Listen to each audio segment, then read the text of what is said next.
Good morning all my dear student of intermediate. प्यारे बच्चों, हम लोग सिंथेसिस में सिंपल सेंटेंस के माध्यम से कॉम्प्लेक्स सेंटेंस बनाने का कार्य कर रहे थे, जिसमें 12 पार्ट मैंने आपको दिया। 12 पार्ट में लेक्चर 1 दिया था, आज लेक्चर 2 दूंगा। बेटा, उसमें आपने नाउन क्लॉज का प्रयोग करके कॉम्प्लेक्स सेंटेंस बनाने की विधि का अध्ययन किया। उसमें केवल 2 विधि का अध्ययन किया था। बेटा, नाउन क्लॉज नाउन का कार्य करता है, ये आपको बताया गया था। जिस प्रकार से नाउन किसी सब्जेक्ट किसी वर्ब का सब्जेक्ट होता है, उसी प्रकार से नाउन क्लॉज किसी वर्ब का सब्जेक्ट होता है। जिस प्रकार से नाउन किसी वर्ब का ऑब्जेक्ट होता है, उसी प्रकार से नाउन क्लॉज किसी वर्ब का ऑब्जेक्ट होता है। यहां तक हम लोग अध्ययन किए थे। अगली हेडिंग डालिएगा, object to a preposition. Object to a preposition. जो आपका नाउन क्लॉज होता है, वह किसी प्रीपोजिशन का ऑब्जेक्ट के रूप में प्रयोग किया जाता है, क्योंकि ये नाउन का कार्य करता है और नाउन भी किसी प्रीपोजिशन के ऑब्जेक्ट के रूप में प्रयोग किया जाता है। जैसे कहा जाए, यू मस्ट रिले ऑन, ठीक ना, रिले ऑन हिम। रमेश,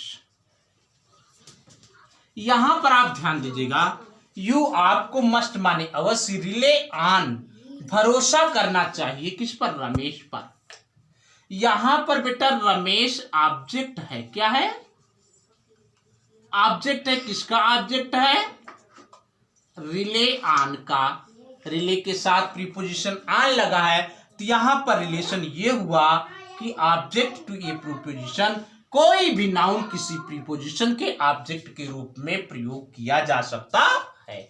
जिस प्रकार से कोई नाउन किसी प्रीपोजिशन के ऑब्जेक्ट के रूप में प्रयोग किया जा सकता है, उसी प्रकार से नाउन क्लॉज भी प्रीपोजिशन के ऑब्जेक्ट के रूप में प्रयोग किया जा सकता है। जैसे उदाहरण लिखिएगा, आई टोल्ड यू दैट यस्टरडे। उदाहरण बेटा, आई टोल्ड यू दैट यस्टरडे। कल मैंने जो आपसे कहा, you must rely on it. You must rely on it. आपको अवश्य ही इस पर भरोसा करना चाहिए। बात समझ में आ रही बेटा? कल मैंने जो आपसे कहा, उस पर आपको अवश्य भरोसा करना चाहिए।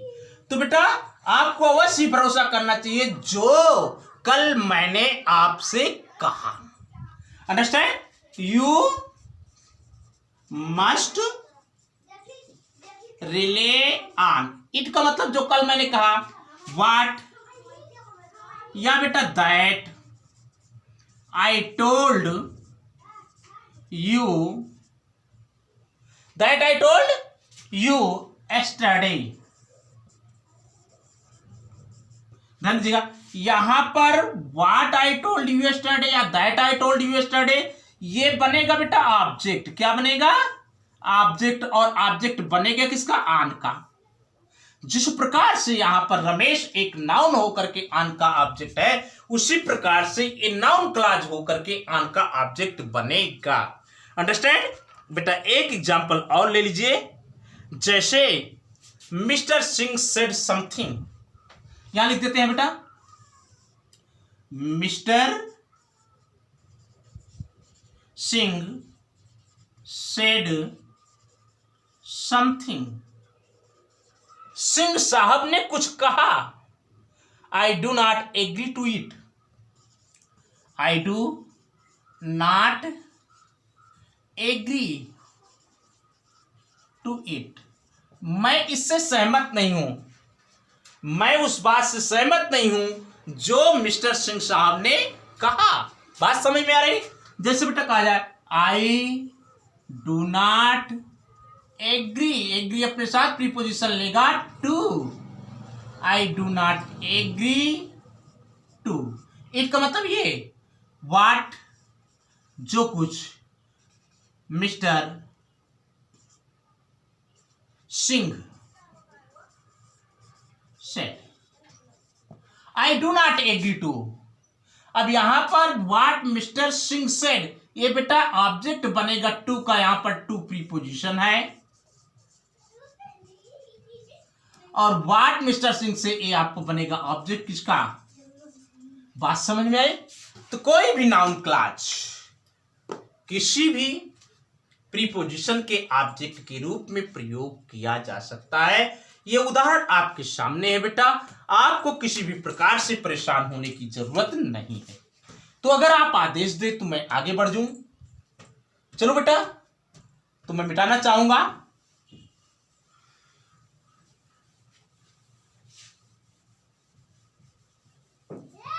आपका अगला होगा compliment to a verb.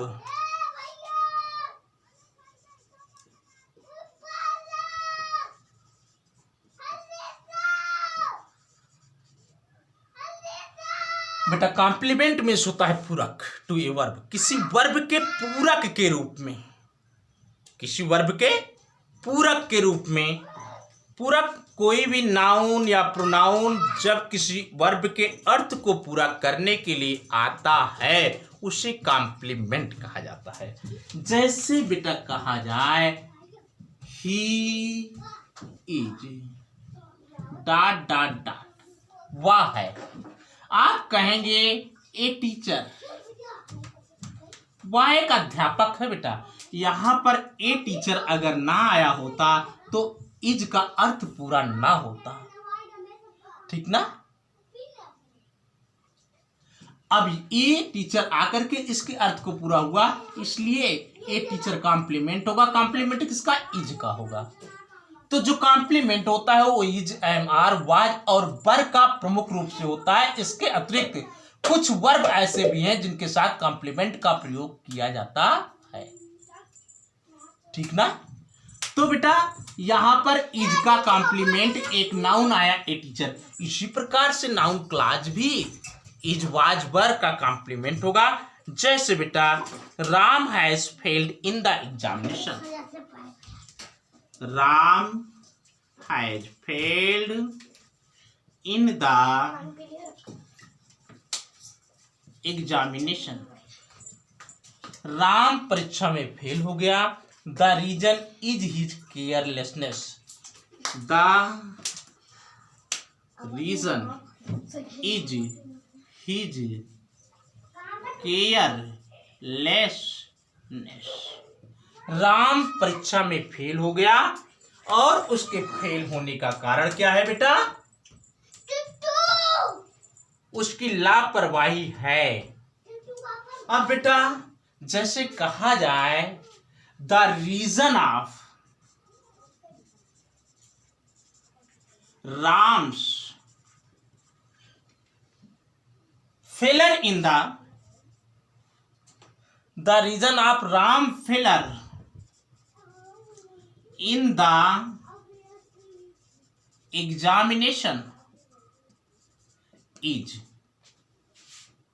The reason माने कारण, आप राम माने राम्स के, फेलर माने असफलता का, इन द एग्जामिनेशन परीक्षा में है, is his that he was careless, that he is careless. हो गया। यहां पर बेटा इज का ए बना कॉम्प्लीमेंट, ठीक ना बेटा। इसको आपको तोड़ कर लाना पड़ा, इसलिए थोड़ा आपको दिक्कत हो रही होगी, लेकिन ध्यान दीजिएगा। ये कह रहा है Ram has failed examination, Ram परीक्षा में असफल हो गया। The reason is his careless, असफल होने का कारण उसकी लापरवाही है। तो वही तो आपने लिखा, the reason of Ram's failure, Ram के असफल होने का कारण इन द एग्जामिनेशन इज है दैट ही इज केयरलेस, वह लापरवाह है, उसकी लापरवाही उसकी असफलता का कारण है। एक और एग्जांपल लीजिए जो आपको इजी हो जाए बेटा। जैसे the sun rises in the east, the sun rises in the east. Clear हो रहा है?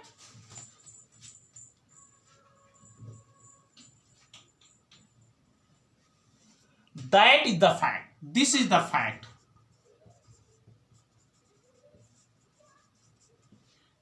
दिस इज द फैक्ट, ये तथ्य है कि सूर्य पूरब लिखा है, तो बेटा हम कर सकते द फैक्ट इज, फैक्ट है that the sun rises in the east. Easy है, बिल्कुल इजी है। द फैक्ट इज, तथ्य है, that the sun rise in the east. बेटा एक कॉम्प्लीमेंट है किसका? इज का। इस प्रकार से आप नाउन क्लॉज के द्वारा एक कॉम्प्लेक्स सेंटेंस का निर्माण कर सकते हैं। तो अगर आप आदेश दें तो हम अगले रूल्स की तरफ बढ़ें।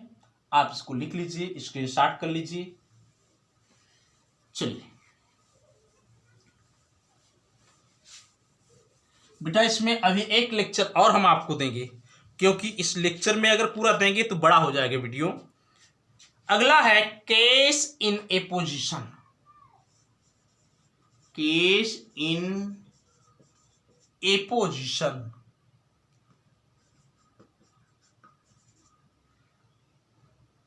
To a noun. बेटा नाउन तो आप जानते हैं, और केस इन ए पोजीशन भी आप सिंपल सेंटेंस बनाते समय पढ़े थे। Case in a position, case का मतलब अवस्था, ए पोजीशन माने बगल बगल। जब कोई नाउन किसी नाउन की व्याख्या करे तो व्याख्या करने वाले नाउन को उसके बगल लिख दिया जाता है जो उसकी व्याख्या करता है। तब जब बेटा नाउन क्लॉज किसी नाउन की व्याख्या करे तो उसके साथ कंजंक्शन लगा करके उसे उसके बगल लिख दिया जाता है। जैसे उदाहरण है, Gandhi ji was shot dead.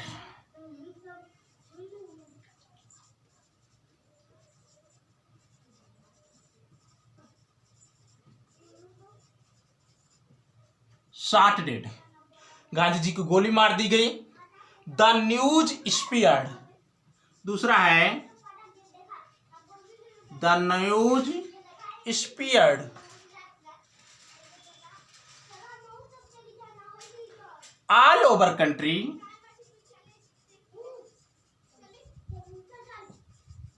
All over country like a wild fire, like a wild fire.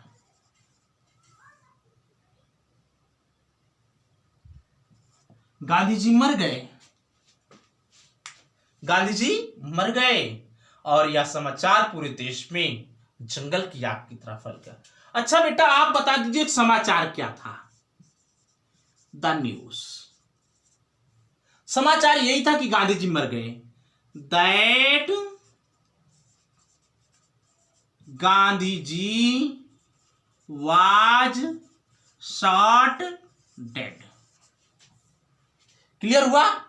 अब बेटा यहां पर कामा लगेगा, ध्यान ये देना है आपको, और यहां पर भी कामा लगेगा क्योंकि आपने इसी नाउन क्लॉज को इसके केस इन पोजीशन में लिया है। या नाउन है और या इसका केस इन पोजीशन है, और यही आपका नाउन क्लॉज है। यह शब्द इसकी व्याख्या कर रहा है समाचार। समाचार क्या है? समाचार यह है that Gandhi ji was shot dead, Gandhi ji को गोली से मारा गया। क्लियर हुआ? अब आगे लिख लीजिए, the news Gandhi ji was shot dead spread all over the country like a wildfire। Clear हो गया बेटा? केस इन पोजीशन की अवस्था यही है। आगे और एक उदाहरण देखिए, देखिए केस इन पोजीशन को कहते हैं बगल बगल की अवस्था। जब कोई नाउन या नाउन क्लॉज किसी नाउन की व्याख्या करे, उस नाउन को उस नाउन के बगल लिख दिया जाता है जिसकी वो व्याख्या करता है।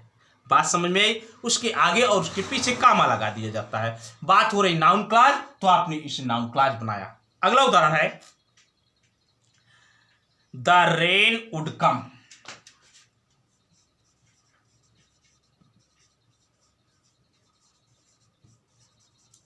बरसात आएगी। Clear? The rain would come, that was our hope. That was our hope, यही हमारी उम्मीद थी। एक और है आवर होप वाज रॉन्ग।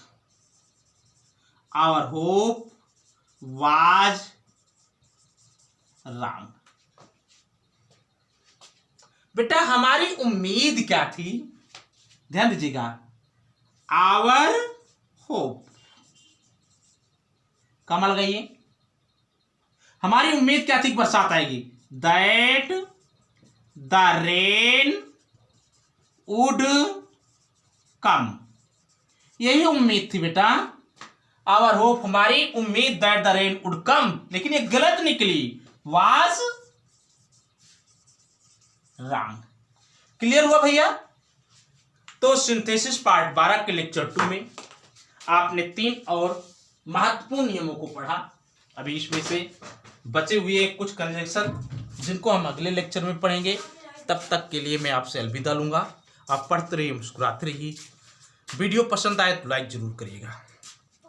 नए बच्चे मेरे channel learn English with Vijay sir को जरूर सब्सक्राइब करें। Thanks for watching the video.